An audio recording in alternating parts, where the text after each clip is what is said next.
Hey guys, welcome to the CFB Dynasty podcast. I'm Zach Tao. With me, I have Matt Knowles. What's going on, everybody?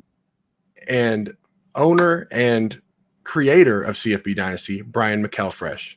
What's going on, guys? Hey, how you doing, Zach? I'm doing all right. Got a lot to talk about here in a short amount of time. But first, let's kind of give an introduction to ourselves. Matt, why don't you start? Tell everybody a little about yourself. Sure. My name is Matt Knowles. I am one half of Insymmetry Creations. We are a comic writing content creation company. But as far as this podcast is concerned, I played fantasy football for over 25 years. I have been playing college fantasy football for over 13 years. Brian and I both co-commish the CFB Dynasty college and pro fantasy football leagues. And huge fan of college football, big North Carolina State fan, but I just love college football. And I'm really glad you guys have me on the show tonight. Awesome.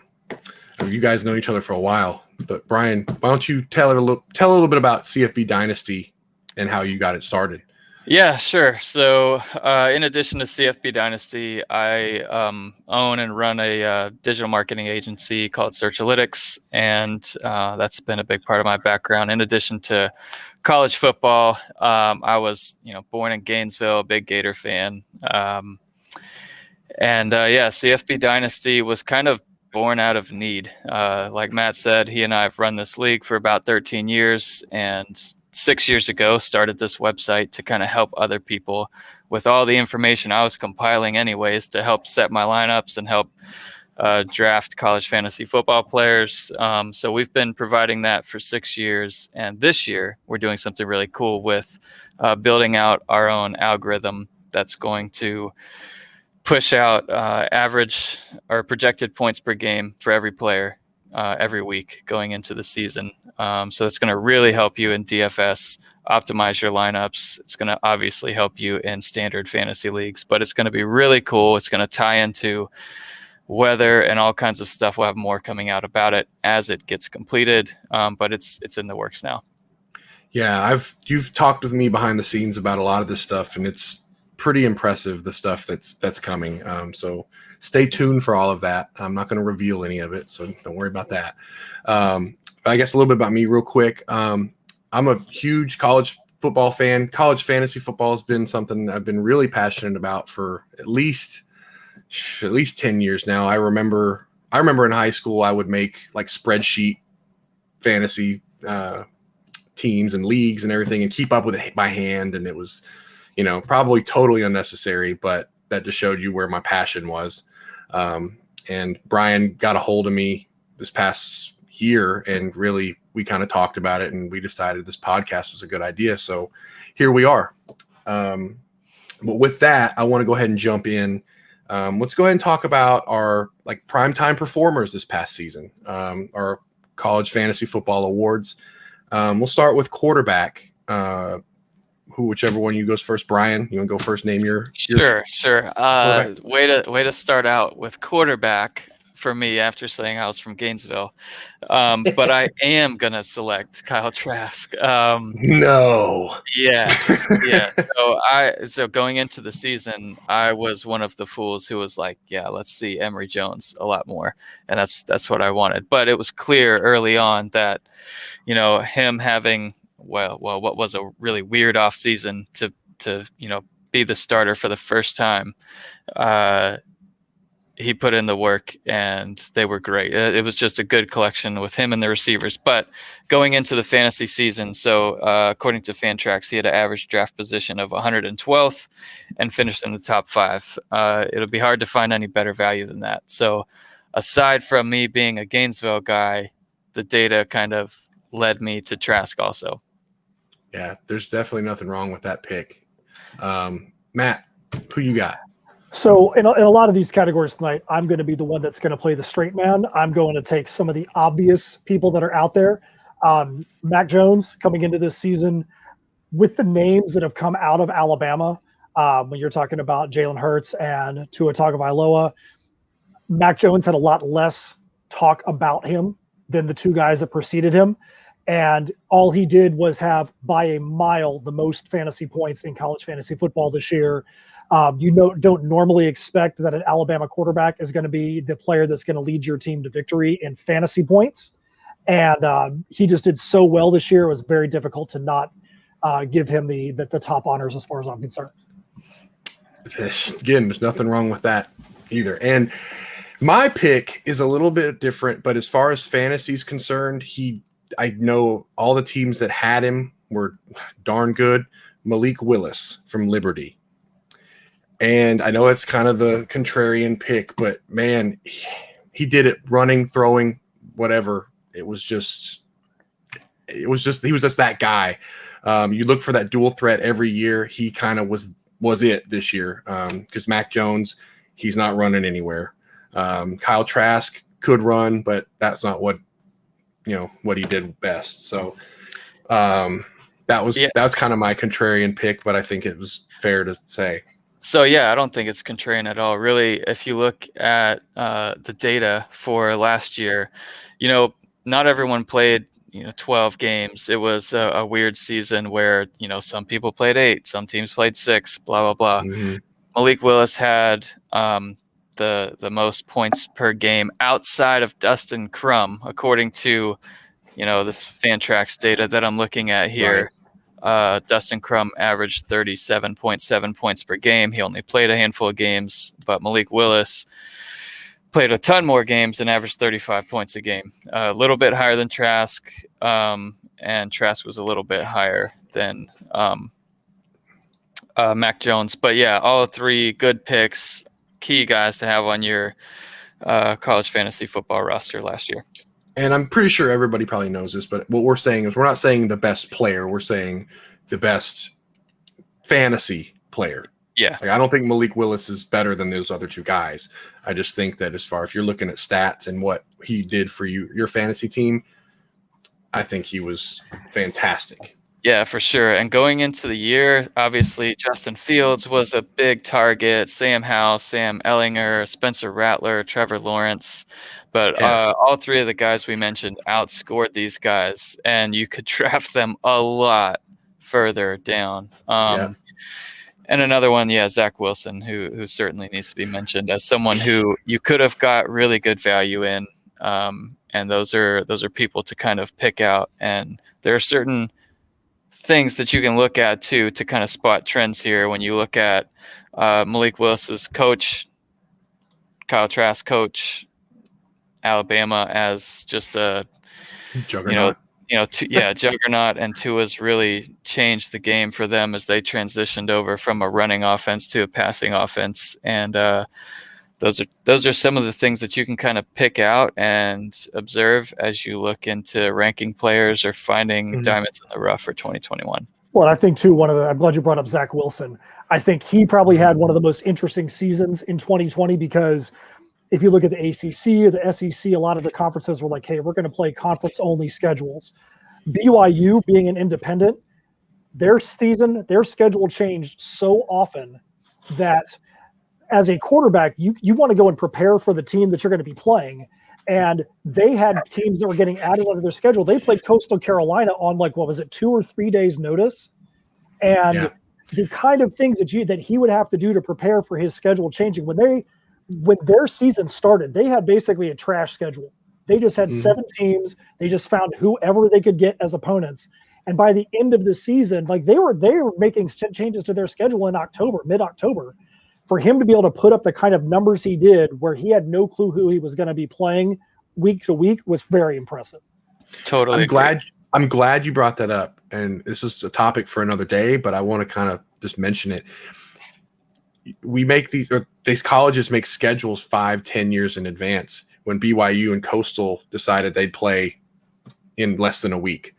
So it makes you wonder, why can't this happen more often? Why can't we match up good teams when it's needed versus playing an FCS or a cupcake, if you will? As we get into trends later on in this pod, yes, I agree. Yeah. And I think that's something that needs to happen. And I say that as I celebrate, Florida is going to play Notre Dame on the road in 2031. And I'm very excited about that a decade from now. But yes, I agree. All right. Now we'll move to running backs. There was a lot of really good ones, but Matt, why don't you kick us off with the running backs? Who did you pick? So I'm going to go to a guy that only played half the season, but in the half the season that he played, no, I know firsthand that in the two leagues that I'm a part of, in CFB and MVP, the performance that this guy had actually changed the semis and put teams into the finals, and that's Jared Patterson from Buffalo. Nobody had more of an impact as a running back in the 6 weeks that he played than he did when he was sniffing the all-time record for most yards. I mean, I had Samaje Perine when he set that record for Oklahoma, and it seemed like it was going to be a foregone conclusion that he was going to get over 500 yards in that game versus Kent. He ended up with a measly 409 yards rushing. But the kind of performance, 8 touchdowns. Yeah, and 8 touchdowns. The kind of performance that he put out there was unbelievable. And when he did it, it completely changed the landscape of the playoffs for most leagues. And so that's why I think Jared Patterson had the most impact for the games that he played in the season. Yeah, I'm gonna have to agree. I mean, Patterson scored in most leagues in a normal scoring format. He scored 100 points in what was the championship of most leagues. So yeah, Patterson played half the year, but scored so many points. He's got to be the guy. He's mine as well. But I'll also mention Najee Harris.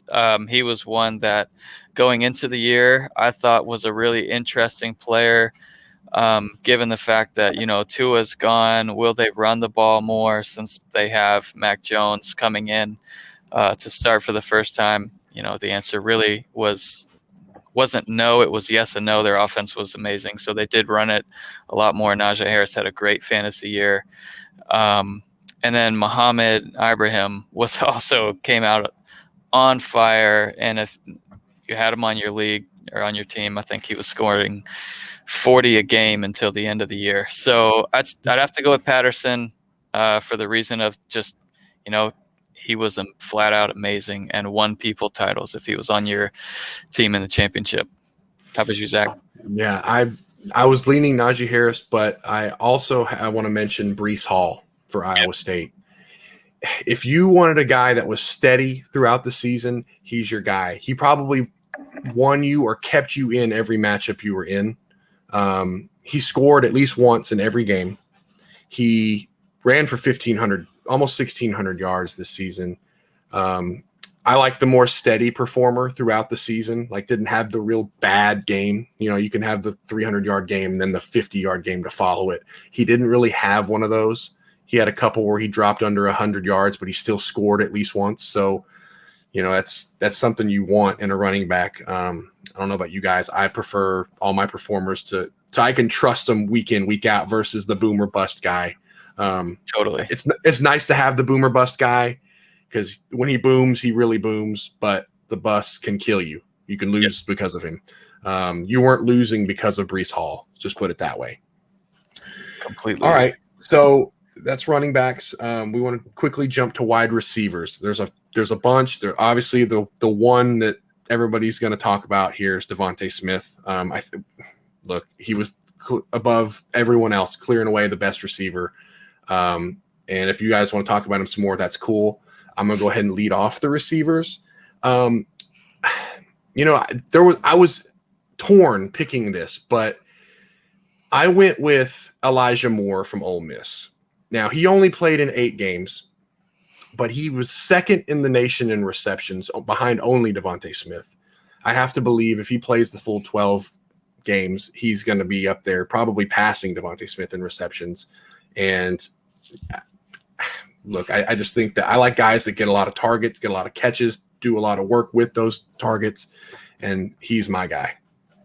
I like it. So, the average draft position for Elijah Moore was 127th. So there's great value there when Devonta Smith going into the year was, already known as the main guy there with him and Waddle. So he was a first round pick.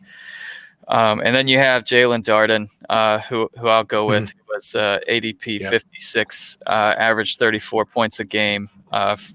Senior receiver out of North Texas, was flat out incredible. Kick it to you, Matt. So as we talked about before we got on the show, Devontae Smith, obviously not only my top wide receiver but my MVP. I'm going to actually go to another player that only played half the season, that was not even on the radar when the season started, but did the same thing that Jared Patterson did and completely flipped a lot of fantasy games, and that's Romeo Dubes from Nevada. Yeah. Yep. When he came in, he jumped in, and you talk about consistency.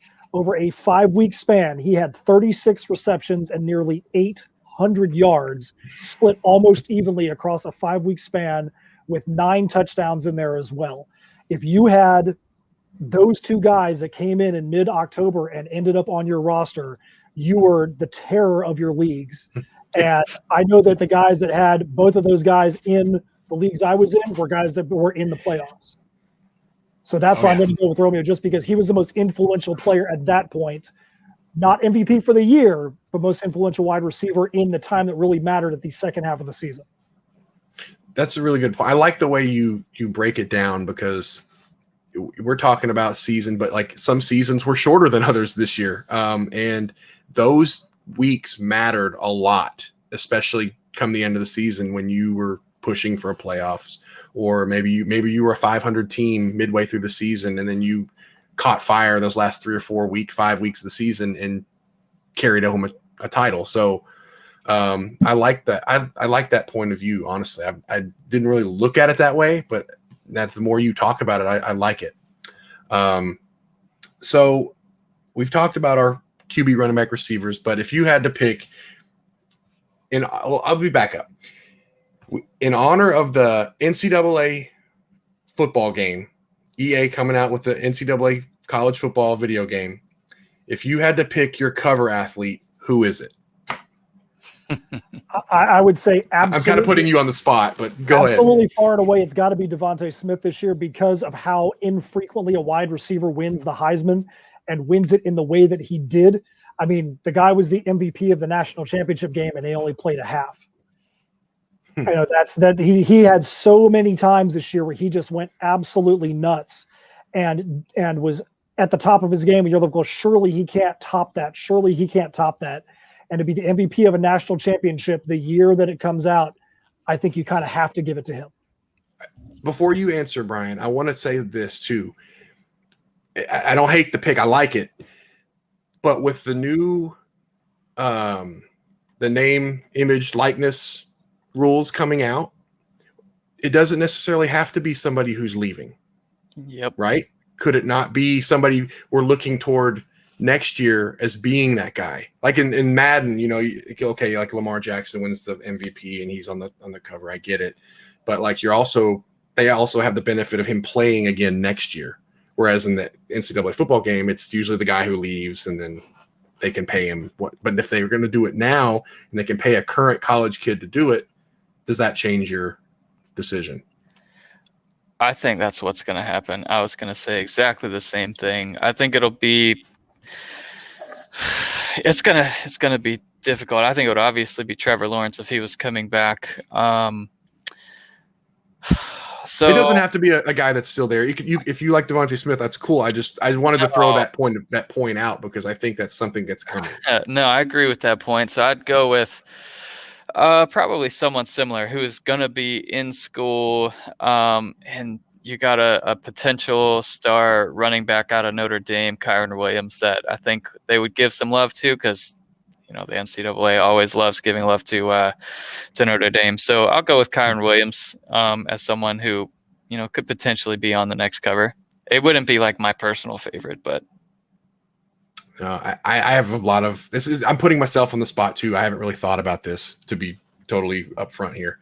But I think Sam Howell would be a good one to put on the cover. Yep. As far as looking forward, his expectations were high. I know you're an NC State guy. You probably don't really like him. There's no way I'm going to let you do UNC. I'm going to hit understand. Gong show. No way. How about what if it's like magazines where you get a regional or whatever? It could happen. Fair enough. Guys got Kyle Pitts on the cover down there, and then Anyway, but no, I think Sam Howell, like his expectations were always way up high, And you look at his numbers this year, he was pretty darn good. It just wasn't Heisman good like we wanted him to be. Or maybe not you, Matt. I know you probably wanted him to be terrible, but but in just the college football world, like he was, I would say probably top 3 to 5 Heisman hopefuls going into the season. And, you know, he didn't live up to that, but I still think he could be that. And I think that's moving forward. That's who I would put on the cover if I were picking right now. That's who I would pick. Well, I would say too, and Brian, you know, having Searchalytics and being an SEO optimization company, I think that Madden is probably going to be approached the same way. The NCAA game, not Madden, but excuse me, the NCAA game. They're going to say, what's going to be the name that we can put on here that's going to have the most familiarity to the layperson that is out there in the world. It may not be the person that like the diehard college guy is going to know. It may be the guy that only maybe watches the NFL on Sundays. What's the name that they might associate and be like, hey, I'm now a fan of this guy. Oh, he was on the college game. How are they going to be able to bring these guys over and get these Madden players to also go pick up the college game as well? I think that is probably going to play a part because they want to get sure things. They don't want to have another Mike Allstott situation where he's on the cover of the game and then fizzles out after that. You're talking about Peyton Hillis. Peyton Hillis. Yeah. I know, same exact type of player, but yes, go on. My bad. Peyton Hillis, put him on the cover and then have him completely fall apart. They want a name that is going to be a top of their game and be a sure thing if they're going to be marketing this game that hasn't been around for already 7 years, possibly 10 years before we see the next iteration. That's fair. That's a good point. This is just a fun topic to talk about. I'm just ready for the game to come out. I can't believe they did that to us, and then we find out it's 2 to 3 years launch. Is it that they said that? I didn't see that. That's what an EA guy said in an interview. But I expected next year. You could have at least given us 24 hours to just have that joy and think, maybe it's going to come out this year. But 2 to 3 years gives us far too much time to have unbelievable expectations to then get the game and have the ridiculous situations like the guys being able to block punts all the time or the broken plays. Believe me, one of the things that, as a side note, that Brian and I used to also have a NCAA Dynasty League that we would run, and we had 12 guys in there, most of which are guys that are in the CFB Dynasty college or pro leagues, and we were intense. Brian was by far the guy that knew all the cheat codes. And when I say cheat code, I mean just had the ability to make it look like he was using cheat codes. I was the kind of guy that would get attached to all my players. I would literally rename every single player on my team every single year. And I would get attached to a guy, and I would really hate having to make that late season cut of a guy because I grew to see how he did as the seasons went on. There were times we'd call people, we'd play a game, and it'd be 2:00 in the morning. B-Mac, you ain't gonna believe this. I just beat such and such, and dude, why you call him? Give me a voicemail at 2:00 in the morning. So there's been a huge void in our lives for the last 7 years. That's fantastic. Looking forward to NCAA football coming back, but I don't think any of us are looking forward to the broken things that were in the game. Hopefully that they take these 2 to 3 years to fix those things. Yeah, I'm gonna beat you these days. Part of me believes they're taking the time to sort out the name, image, likeness issues, because I think because Florida, it goes into effect this year, right? This summer, yeah. So now you have Florida just launched their program, so that they've got and surely they're going to use it in recruiting. But you want to talk about that? Because this is new to me. So yeah, well, they're launching a player branding program, so they've got people that will help them, create their brand and use their voice on social and all that stuff, and that's going into effect now as they plan for that for this summer. Interesting. Yep. So yeah, I think that's the big reason why it's being delayed. I think they could put out a game in 3 months if they really wanted to. You can't tell me that they haven't been developing one back behind the scenes for years. I refuse to believe that they just said, all right, we're not touching it for 7 years. Like, they have the bare bones of a game. They just have to, add the finishing touches on it. Like, Madden's the same game every year. They just tweak a little bit here, add this little ability here, change the rosters, and you're good. Yep, they've added the So college teams into that Madden mode. But yeah, we'll do a full pod on the video games, certainly yeah, coming up soon. Um, sorry, I, I kind of went off on that tangent, oh, but I that's think all it was right. something That's all good to right. talk We'll about. dive right back in. So let's talk about some of the top freshmen that played last year, and guys that are coming into the new year, obviously as key, top players in our rankings that'll be unveiled here pretty soon. But for me, quarterback, we can just run through it super quick. So quarterback, Grayson McCall, man, their offense was innovative and so much fun to watch at Coastal Carolina. Kind of a mix of your classic option with the read option offense, and just a Spread blast. option. The thing I look Just a forward to blast seeing, to the thing I see. look forward to seeing with Grayson McCall, because I got to follow him as a player on my teams this year, Yep. is how is Coastal Carolina's team going to operate next year when you have a more traditional schedule? If they have a traditional schedule, one of the things this year that makes some of these rankings a little more difficult is we don't have that period of time at the beginning of the season where your group of 5 schools are playing against Power 5 schools and getting completely waxed and not being able to put up the stats, and then getting into their conference season where they get their stats kind of get run up. Coastal Carolina, other than BYU, didn't really play anybody until the bowl game where they played Liberty. Being able to see some of these guys like Malik Willis or Grayson McCall be able to have 3 or 4 Power 5 schools at the beginning of their schedule, are they going to be able to continue to perform at that top level? But absolutely, Grayson McCall was my top freshman far and away. So, Brian, I don't like you for stealing that from me. and Rattler, obviously, you got to mention Spencer Rattler. But going into the year, it's no surprise. It's Oklahoma, and he had a good year. It was really good for a freshman, but it didn't quite meet up to the expectations of where people drafted him and how well he performed. But he played really well overall. Yeah, it's funny. I wrote him down here. He was my pick, but like you said, it was a good year. If you look at it on paper, it was a good year, especially for a freshman. But it wasn't Baker Mayfield. It wasn't Kyler Murray. It wasn't Jalen Hurts good. And I think that's what people somehow expected, just him stepping in and being that guy. And I don't think that was really fair to him. Although he did live up to me in my eyes, lived up to expectations, because I expected him to struggle a little bit. I wouldn't expect anybody to come in and just light it up as a true freshman. He's a redshirt freshman, right? He's a true freshman. Redshirt freshman, yep. Okay, yeah. So that's your first game action. Like I think that's pretty impressive what he did. He's threw 28 touchdowns to 7 picks. Like that's pretty solid for anybody. Maybe not at Oklahoma, but I think it's good. But I'm going to go a little off the beaten path here with a freshman quarterback, Graham Mertz from Wisconsin. I know it's Wisconsin. It's Wisconsin, but that first game of the season, he lit up Illinois. He had 1 incompletion, had 5 touchdowns in that game. Now, COVID hit them hard because they had like 2 or 3 like multi-week absences where they didn't play. Yep. And I think that hurt them as a team, like progressing and getting better, because they didn't really know when they were going to play. If they were going to play that week and then they get canceled, then they'd have to do it all over again next week, and it happened again. But overall, as a freshman, I thought he looked pretty good, especially for a Wisconsin quarterback. I think they might have somebody serious there moving forward. Yeah, for sure. At running back, just to name a few before I give mine. So Ty Jordan, sad story, but great season for him as a freshman at Utah. Vaughn from, where did he play? Kansas State. Deuce Vaughn. Yes, sorry about that. Jahmyr Gibbs was incredible when he played. Tank Bigsby.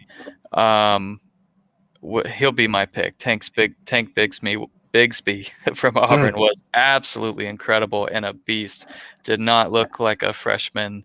And then another one to throw in there as someone who will be a key player going into college fantasy rankings this year will be Jalen Berger out of Wisconsin. Looks to have won the job and was really incredible when he was on the field. Well, after naming all those running backs, I'm surprised you didn't name Bentley from SMU, because that was my guy. Oh, sorry, I didn't mean to say that. But no, go ahead. Go ahead. No, Bentley from SMU. coming into that offense, they've been producing some fantasy caliber players over the last couple of years once they got over being really, really bad. And him being a freshman out there, I think he's probably the best freshman running back, I think, out there in the country right now. So I'm looking forward to seeing what he does in the next coming years. Yeah, I had 2 or 3 of those guys on my list, so I don't really have much of a list anymore. But my guy was Bentley. I think that offense always has a sneaky good running back that people overlook. Seem like every year they overlook. And if you go back and look at the end of the season, he's one of the top 10 running backs every year, whoever that may be at SMU. Sometimes 2 different guys are doing it there. So I would have gone with Bentley. So that's who I'm going to go ahead and stick with him. All right, receiver, Jordan Addison, great season out of Pitt. He was really good. He's not my pick. Don't worry, Zach. And then Marvin Mims was flat out incredible. But Keyshawn Butte, I think at least Mims was really impressive, but Butte really took over as they had people opting out throughout the season. A lot of moving parts and weird stuff happening at LSU. But he looks like he's going to be a star. Yeah, Mims. I'll let you go first because I went the last time. So okay, yeah, I'm gonna go with Jordan Addison at Pitt. Like I said earlier in the podcast, I like guys who get consistent targets, and do something with those targets. As a freshman, he had 60 catches this year. Didn't have a ton of yards, but still, as in the offense that's not really explosive, he showed something that maybe he can be that guy moving forward that we look at and say, okay, he's now going to take that step from 60 catches. He's going to go to 80, 90, maybe even 100 catches because he's going to be the focal point of that offense. The focal point of the offense is the key right there. So for Oklahoma specifically, if you look at their data and the receivers, they really have one guy typically. Sometimes there's 2 that has a really good fantasy value output. Now, if you're looking at like high value for like your third receiver in a DFS lineup or someone that you can throw in randomly when you're having bye week troubles or whatever, you can get that wide receiver 2 or 3 from Oklahoma. But yes, Mims looks like he's got everything of being that high volume guy. And the thing about Mims too is that Mims coming into the season was the number 5 wide receiver on the depth chart. Yep. And right from week 1, Mims came in as a freshman and just lit it up. Now, he may not have had as many catches as even somebody like Romeo Dubes did, but you could tell, like you said, he was the number 1 guy. Whether he was number 5 on the depth chart or not, maybe there was chemistry between he and Rattler being both young guys. But Mims definitely looks like the guy who's going to be jumping off the page for the next couple of years, very surprisingly, in that Oklahoma stacked offense. Absolutely. Yeah, I guess we don't want to keep everybody too long here, but I think we should talk about kind of what we learned this year. This was a different year. We had a lot of ups and downs, a lot of cancellations, postponed games. What would you say that we learned the most this year, Brian? What did you say? Well, I guess as something that's more of a question than something I learned is will opt-outs become a trend? And really, as a college football fan, I really hope not, because it's really sad that people, if your team, at some point loses a couple games and they're out of the playoff, you're quitting on your team and you're really hurting everyone else there. And that's really sad to see from a college football fandom in general. So that's one thing that seems like it's becoming a trend, but really I don't know how it's going to impact the NFL draft and how these players are going to perform.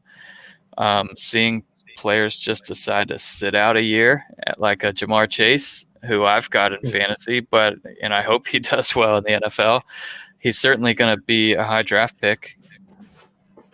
How much rest will be there? I have no idea. When we were doing the setup and the warm up for this, and we got the questions and all that, that was one that really stuck out to me. Is opt-outs going to become part of a trend?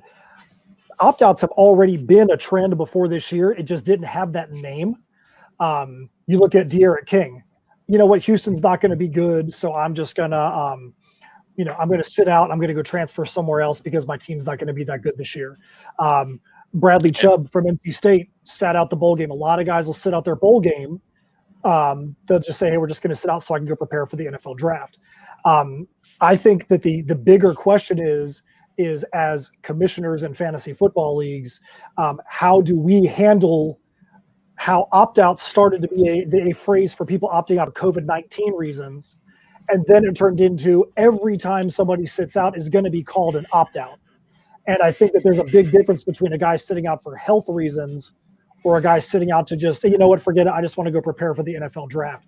Are we going to be able to treat those things differently? Are we going to look at our rosters differently because of this? I think that's the biggest question that we really don't have an answer for right now, unless Zach Tao decides to come up with the answer right now. Ready, go. Oh, don't put that on me. As a commissioner of a 20-team dynasty league, it was a struggle this year. And this is where I'm going to lead into what I learned. As a commissioner, you're not going to please everybody. I think you knew that already. But there's so many things that would come up, like, are we playing? Are they not playing? Who's playing? Who's not playing? When are they going to play? Like, Pac-12 wasn't playing, and then all of a sudden now they're playing. Do we use those players? Do we not use those players? It seemed like it was just a never-ending hail of bullets coming at you. Like, you didn't know what was the right thing to do. And look, I hope everything gets back to normal soon. The vaccine and everything, all that stuff. But I think moving forward, the opt-outs, like you said, they're kind of always been a thing. They've been called something else. But this year was different. You had opt-outs that they weren't opting out in June saying, hey, I'm sitting out this season. They were opting out a week before the season started and saying, you know what? I'm not going to play. Hey, Jamar Chase opted out an hour before our fantasy football draft. We're sitting in the room. That's what I'm saying. When he opted out. Yeah, and then you have that happen. And look, I don't blame the kid, but couldn't you have done that a few weeks earlier? And I'm not saying that for our draft purposes. I'm not saying that selfishly. I'm saying that more so for the team, really, because now they have to scramble and say, all right, who's stepping into that role? Who are we putting in? Like, they have backfilling everybody. And then Marshall did the same thing, right?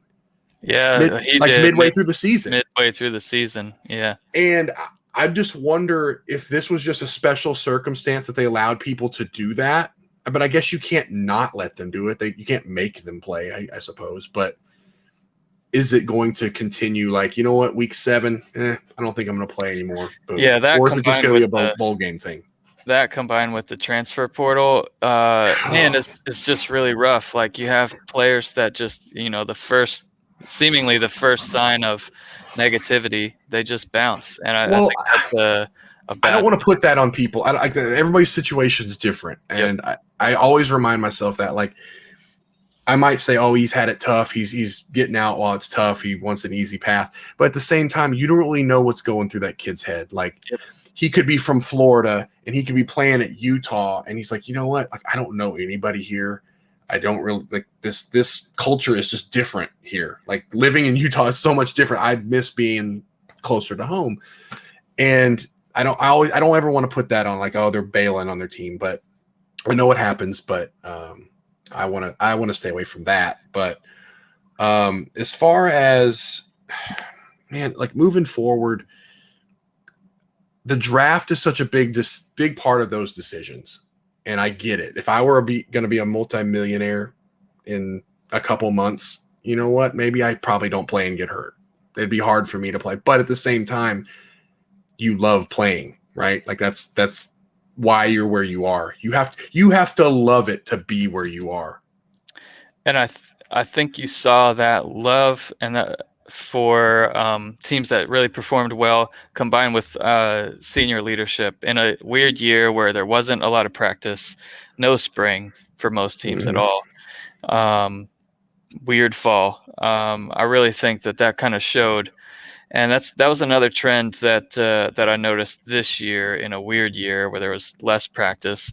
Some of these defenses that were just flat out bad out of nowhere stayed bad all year. And I think that's just a lack of leadership or, an exuberance or absorbent amount of youth on some of these teams where it's weird. You have someone, so just to reference someone from Florida, Kyer Elam's going to be one of the top cornerbacks going into the draft next year, very likely.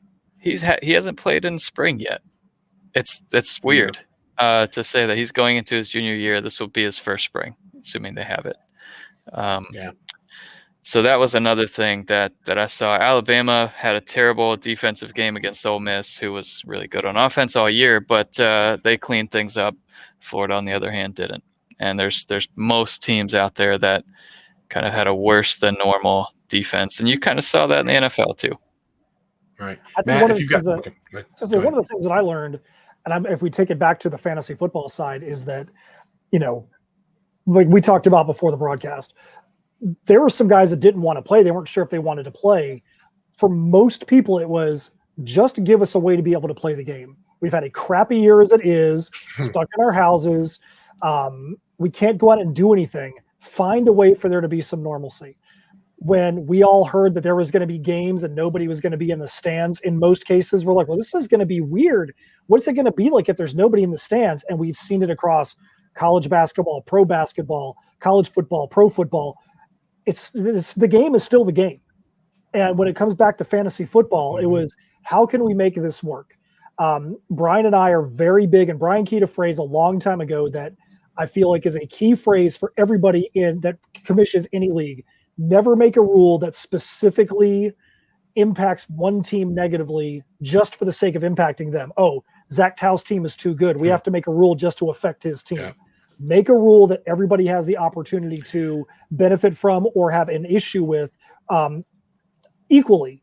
And this year, more than any year, because the conferences came in, what we thought the rules were going to be at the end of the draft changed 2 days later. And then the rules we thought were going to be dead set, there's no way they're going to changed twice or 3 times as the year went on. And some people were ready to roll with the punches. Hey, we just want to play. Help us to be able to play. Some people questioned every single move that was made. Just understand, hey, we got to roll with the punches. Just like BYU scheduling in less than a week to play Coastal Carolina. BYU changing their schedule 7 times. The Big Ten coming back. The Pac-12 coming back. Everybody just has to be like, hey, the goal is let's figure out a way to play and have fun with it, because that's why we're here. Right. I think that's a good point. And I don't want to forget this. It was something we meant to talk about. Real quick, can we go over underachievers this year? People who just didn't perform like we expected them to, whether it was their draft position was here and they performed way below that, or just people you thought personally were going to be better than they were. I think the biggest disappointment to me by far this fantasy season was Chuba Hubbard at Oklahoma State. He could do no wrong coming into the season, and he could do nothing this year. I was excited that he came back for a senior season, thought he was going to absolutely blow up the stat sheet, thought he was going to solidify himself as a top end of the first round NFL draft pick, and Chuba Hubbard couldn't stay on the field. I mean, there were teams that were built around Chuba Hubbard, and you saw them suffer because he just could not do anything this year. It's weird too. The backup came in and crushed it. Like, I don't know, really don't know what that was. There was a weird situation. So one guy that I followed throughout the year as I was watching North Carolina was Daz Newsome, and he just didn't do anything really going into the year. I kept seeing him. I didn't have him in any of my leagues, but DFS, his value would continually go down every week, so I'd throw him into a lineup once in a while. And he was very volatile, and that was weird. But then Tamorian Terry, who was mostly like a second, third, fourth round pick in most leagues, averaged less than 10 points per game. And Florida State just kind of had a rough year in a transition year, and things are hopefully going to turn around for them as they have some more familiarity with the coaching staff and everything. But rough year for Tamorian Terry owners. All right, I've got to have 2 guys. One's an underachiever, one's a disappointment. My underachiever is KJ Costello. I think we had all of these lofty expectations, fair or not, that he was going to go down there with Mike Leach and just throw it all over the place and throw for 400 yards a game. In that first game, you thought, holy crap, they're going to do this, aren't they? And then everybody figured him out, and it was just like he just tanked. He was not good. So that was kind of disappointing because I wanted to see it work. And not saying it won't work moving forward. I just think that was an underachiever, my underachiever. And my disappointment is Jamie Newman at Georgia.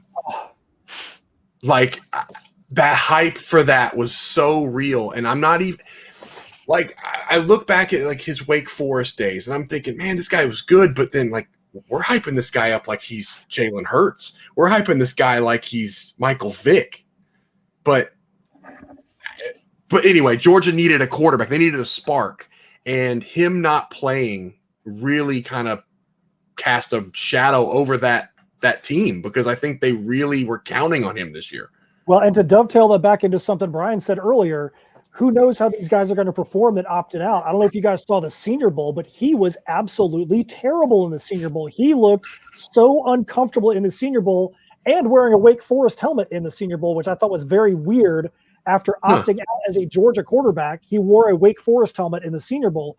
He looked absolutely terrible. And like, I was like, man, this doesn't bode well for Penei Sewell and Jamar Chase, guys that opted out at the same time he did. I'm like, he's not a very good poster child for guys that sat out the whole year, because he was like the 8th best quarterback out of 6 that were there.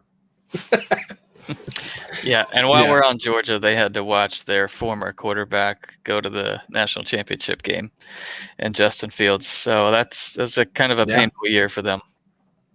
Yeah, that was. But it was a painful year for all of us, really. They look great going like into 2021.